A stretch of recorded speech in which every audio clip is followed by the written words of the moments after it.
Hi guys! Welcome back again to my channel. So for today's video ay gagawa po tayo ng homemade chocolate spread. So since mahilig yung mga anak natin na magpalaman ng mga Nutella, mga ganon, mas mabuting tayo na lang yung gumawa. So meron tayo dito fresh milk. So fresh milk ang gagamitin ko para light lang siya. Medyo spreadable yung gagawin natin. Okay, so andi dito naman yung various compound. So magdadagdag lang ako. Actually, itong prefer kong gamitin. Ayan.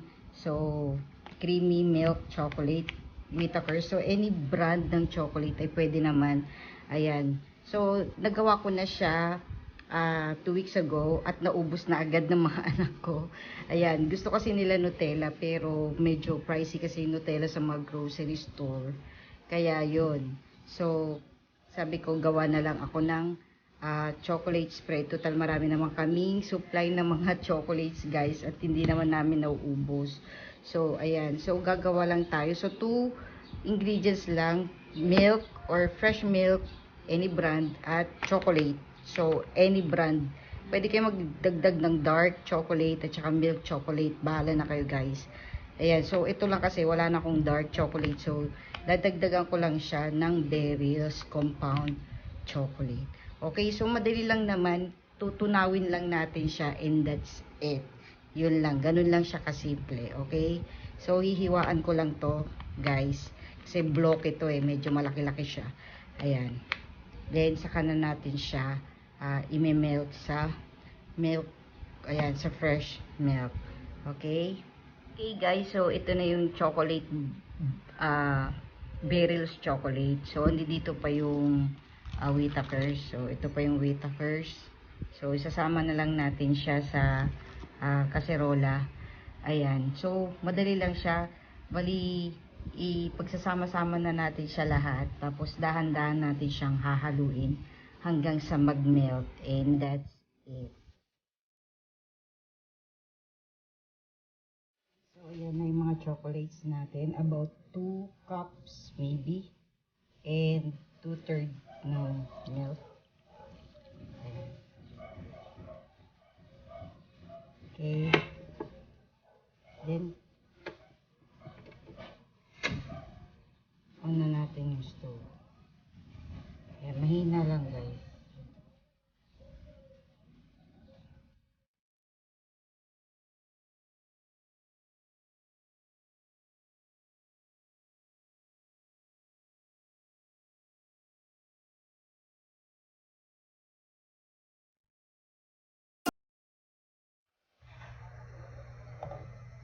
So, ayan.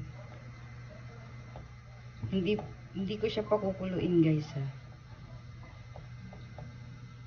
Kuwasan naman ang tamis nito guys dahil nilagyan natin ng gatas, ng fresh milk. Ayan.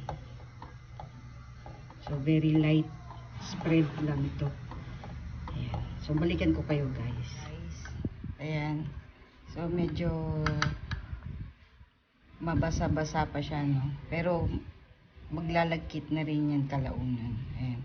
So, ang gagawin natin guys ay i-strain natin to. Sasalain natin.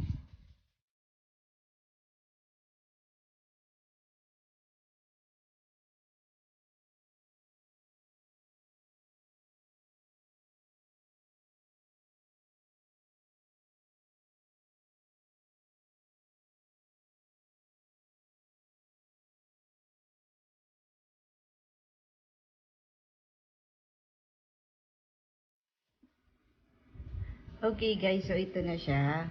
Ayan, so na sala na natin siya kanina. Medyo mainit pa siya. Ayan, so pwede naman natin siyang ilagay sa fridge para mag-set. Ayan, para medyo maging sticky lang siya. Ayan. So, nasa sa inyo na guys kung gusto nyo medyo mabasa-basa or tamang basa lang. Nasa pagdagdag nyo na lang ng milk. Pwedeng 1/2 cup. Kasi ako 3/4 ko na, parang pa 3/4 na siya. Ayan, so pwede naman. So dun kayo mag-a-adjust. Okay? So sa chocolate naman, Bahala na kayo kung anong brand ng chocolate ang gagamitin ninyo. Pwede naman guys yung Beryl's compound. Yan. Tapos kung afford nyo, dagdagan nyo ng medyo social or branded na chocolate. Katulad ng ginawa ko, Whitakers. Syempre medyo pricey talaga yon kung bibilin mo sa grocery. Ayan, so since may supply lang kasi kami, kaya ako siya dinagdag para magdagdag pa siya ng flavor or alam niyo yun, yung mas masarap pa yung kalalabasan niya. Ayan, kung meron din kayong dark chocolate, pwede rin naman, mas prefer din na may konting dark chocolate para may combination ng tapang at tamis ng chocolate. Ayan. So, ito na siya guys. Medyo, ayan. Dito ko na siya nilagay kasi wala na akong container. Yan, lumang container na to guys ng peanut butter. Ayan. So, kung meron pa kayong mga container, pwede nyo naman yun ang gamitin. Okay, so later guys, ilalagay ko na siya sa fridge para mag-set lang siya. At maging spread na siya.